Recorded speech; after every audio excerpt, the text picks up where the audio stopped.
wabarakatuh. Apa kabar anak-anak semuanya? Semoga semuanya dalam keadaan sehat dan bahagia. Pada kesempatan kali ini kita akan belajar materi kelas 5, tema 1 organ gerak hewan dan manusia, subtema 1 organ gerak hewan. Pembelajaran yang pertama. Pembelajaran kita 1. Dengan membaca teks tentang organ gerak hewan dan manusia, anak-anak dapat menyebutkan alat gerak hewan dan manusia secara benar.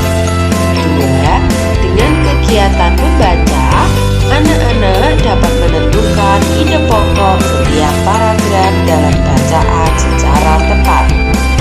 3. Dengan menulis, anak-anak dapat mengembangkan ide pokok menjadi sebuah paragraf secara runtut. 4. Dengan berdiskusi, anak-anak dapat menyebutkan pengertian, fungsi, dan cara menentukan ide pokok bacaan secara percaya diri.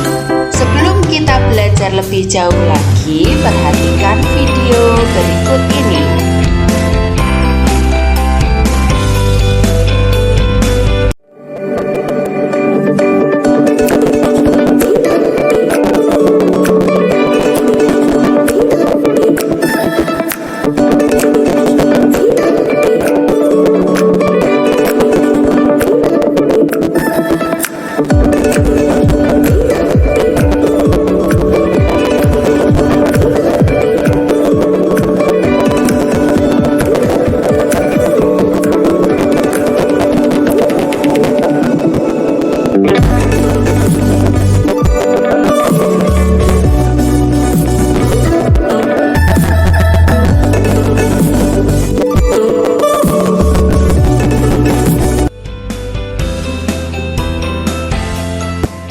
Dari tayangan video yang sudah kalian saksikan tadi, kalian tahu bahwa hewan bergerak dengan cara yang berbeda-beda.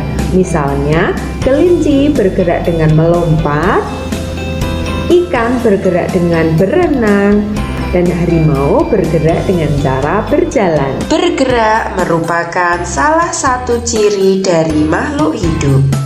Gerak dapat diartikan berpindah tempat atau perubahan posisi sebagian atau seluruh bagian dari tubuh.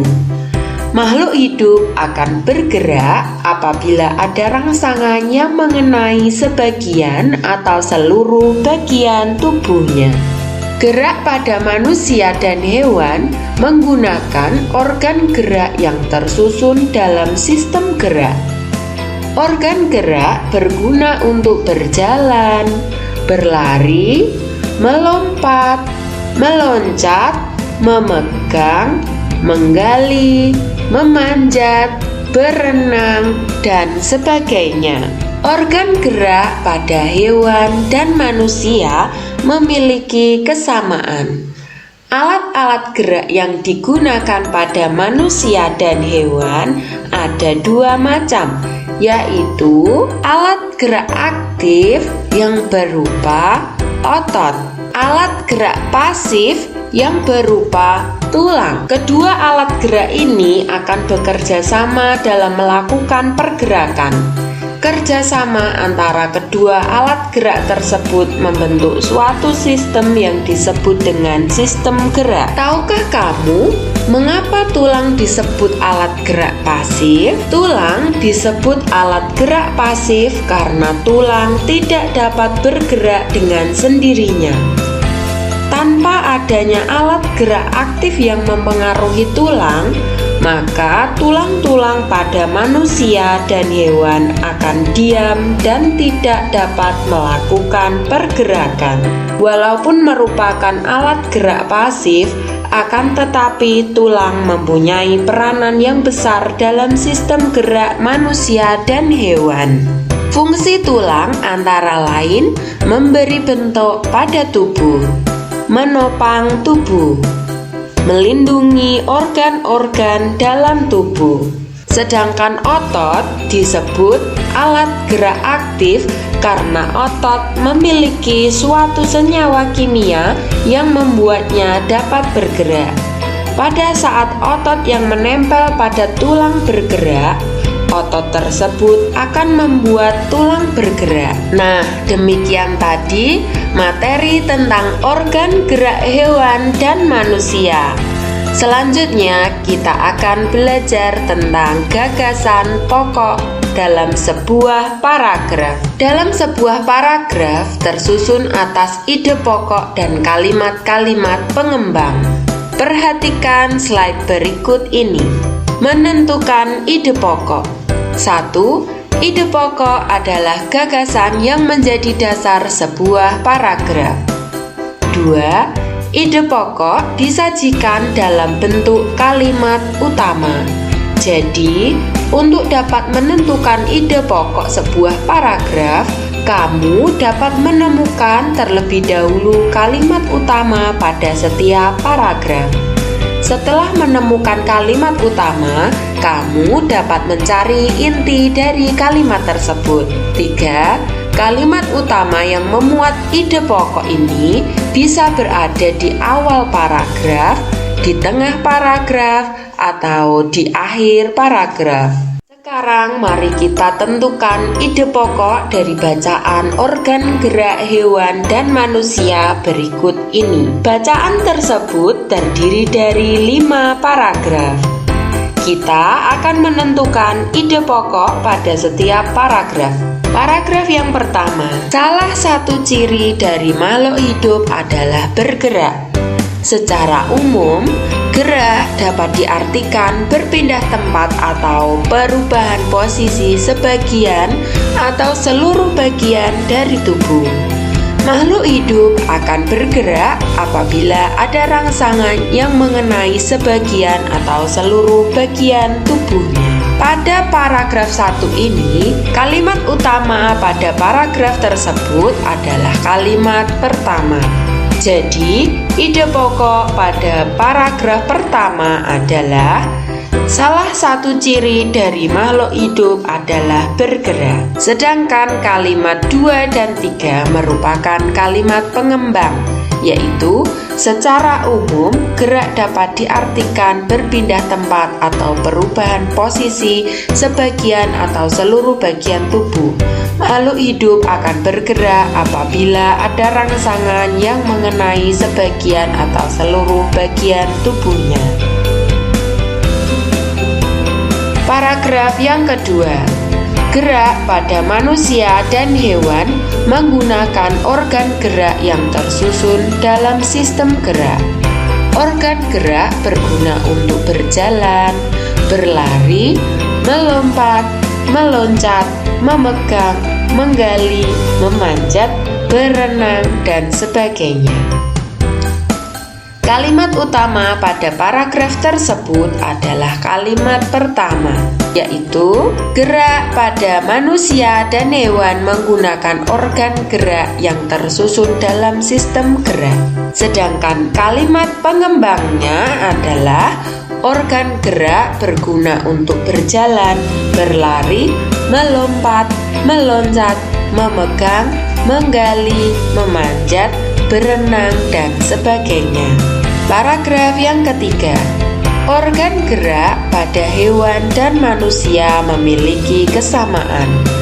Alat-alat gerak yang digunakan pada manusia dan hewan ada 2 macam, yaitu alat gerak pasif berupa tulang dan alat gerak aktif berupa otot. Kalimat utama pada paragraf tersebut adalah kalimat pertama.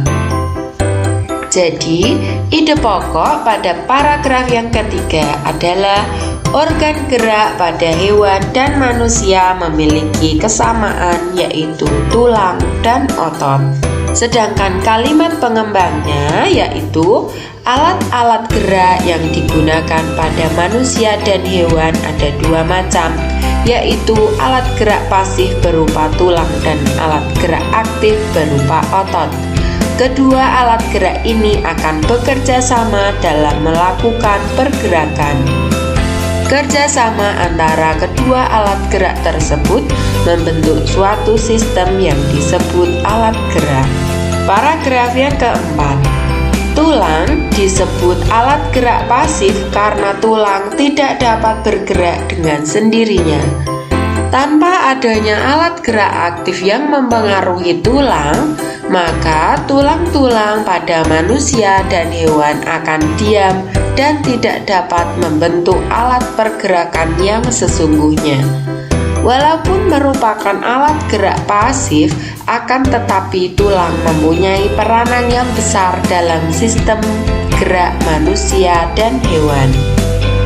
Kalimat utama pada paragraf keempat adalah kalimat yang pertama. Jadi, ide pokok pada paragraf yang keempat adalah tulang merupakan alat gerak pasif.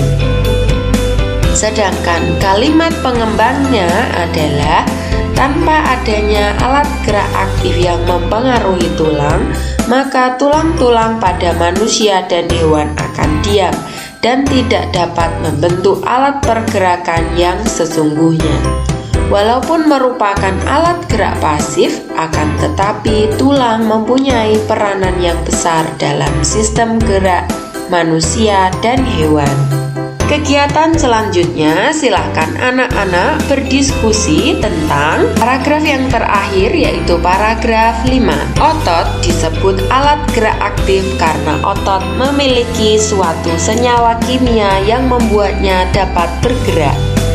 Pada saat otot yang menempel pada tulang bergerak, otot tersebut akan membuat tulang bergerak. Kalimat utama pada paragraf tersebut adalah kalimat yang pertama. Jadi, ide pokok pada paragraf kelima adalah otot merupakan alat gerak aktif. Sedangkan kalimat pengembangnya yaitu pada saat otot yang menempel pada tulang bergerak, otot tersebut akan membuat tulang bergerak. Pengertian ide pokok bacaan. Ide pokok bacaan adalah ide atau gagasan yang menjadi dasar atau pokok pengembangan sebuah paragraf. Fungsi dari ide pokok bacaan. Ide pokok pada bacaan berfungsi sebagai dasar pengembangan sebuah paragraf. Cara menentukan ide pokok bacaan. Cara menentukan ide pokok pada bacaan adalah dengan membaca kalimat dalam paragraf satu demi satu untuk menentukan inti paragraf tersebut. Inti paragraf itulah yang disebut dengan ide pokok atau pikiran utama. Selanjutnya, kembangkan ide-ide pokok berikut menjadi sebuah paragraf. Cobalah anak-anak untuk mengembangkan ide-ide pokok berikut menjadi sebuah paragraf. Yang pertama, organ gerak terdiri atas dua macam. Kembangkanlah ide pokok tersebut menjadi sebuah paragraf. Yang kedua, organ gerak banyak sekali fungsinya. Kembangkan ide pokok tersebut menjadi sebuah paragraf. Yang ketiga, tanpa organ gerak manusia tidak dapat bergerak. Kembangkan ide pokok tersebut menjadi sebuah paragraf. Demikian tadi materi pada tema 1, organ gerak hewan dan manusia, subtema 1, organ gerak hewan, pembelajaran yang pertama. Sekarang tentu kalian sudah mengetahui tentang organ gerak hewan dan manusia, yaitu berupa tulang dan otot. Serta kalian juga sudah bisa menentukan ide pokok pada sebuah paragraf. Terima kasih sudah menyaksikan tayangan video ini. Sampai jumpa di pembelajaran berikutnya dan selamat